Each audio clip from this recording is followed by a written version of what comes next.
Allah Subhanahu wa Ta'ala berfirman dalam surah Ibrahim ayat 48. Artinya, yaitu hari ketika bumi diganti dengan bumi yang lain, dan demikian pula langit. Mereka, manusia, berkumpul di padang mahsyar, menghadap Allah yang Maha Esa lagi Maha Perkasa.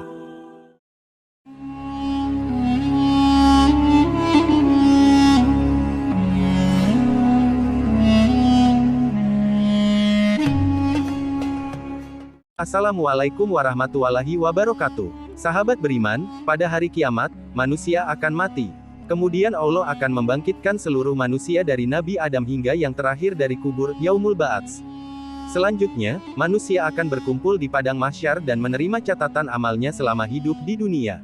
Manusia akan menghadapi Yaumul Mizan setelah Yaumul Hisab. Pada tahap ini, manusia akan menerima hasil timbangan seluruh perbuatannya selama di dunia. Barulah setelah itu, manusia akan menerima balasan sesuai apa yang telah diperbuat dan dikerjakan di dunia.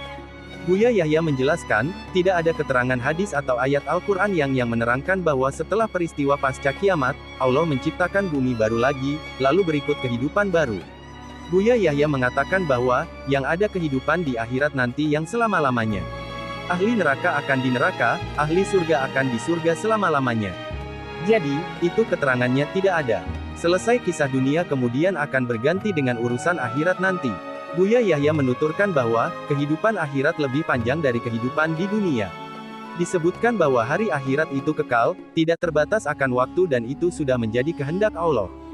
Hal tersebut merupakan urusan Allah. Karena itu, sebagai hambanya sebaiknya lebih banyak memikirkan apa yang harus dilakukan untuk persiapan hari akhir agar menjadi golongan ahli surga ketimbang mengurusi urusan Allah.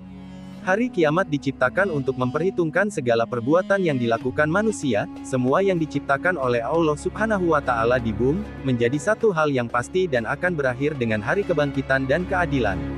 Padang mahsyar adalah tempat berkumpulnya kembali umat manusia setelah dibangkitkan oleh Allah Subhanahu wa Ta'ala.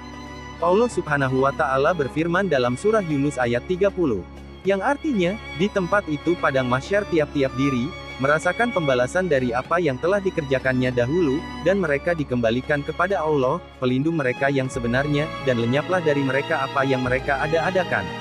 Rasulullah Shallallahu Alaihi Wasallam akan menjadi orang yang paling sibuk di tengah keramaian orang yang sedang berhadapan dengan hisab amal perbuatan mereka.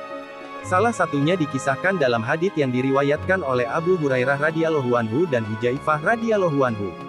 Hadits tersebut menceritakan, tiap manusia mendatangi nabi-nabi mereka untuk meminta syafaat masuk surga tetapi semua nabi melimpahkannya pada nabi yang lain hingga akhirnya pelimpahan berujung pada Rasulullah Sallallahu Alaihi Wasallam.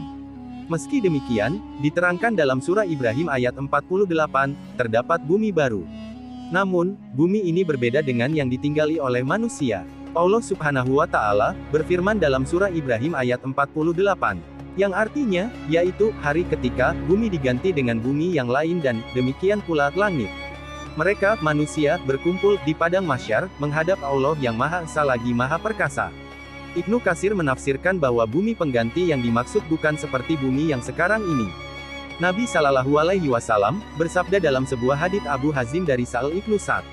Kelak manusia di hari kiamat akan dihimpunkan di bumi yang putih lagi tandus seperti perak yang putih bersih, tiada suatu tanda pun bagi seseorang padanya. Ketika bumi diganti dengan bumi yang lain itu, manusia berada di atas jembatan atau sirat. Dikatakan, sirat adalah jembatan yang terbentang di atas neraka.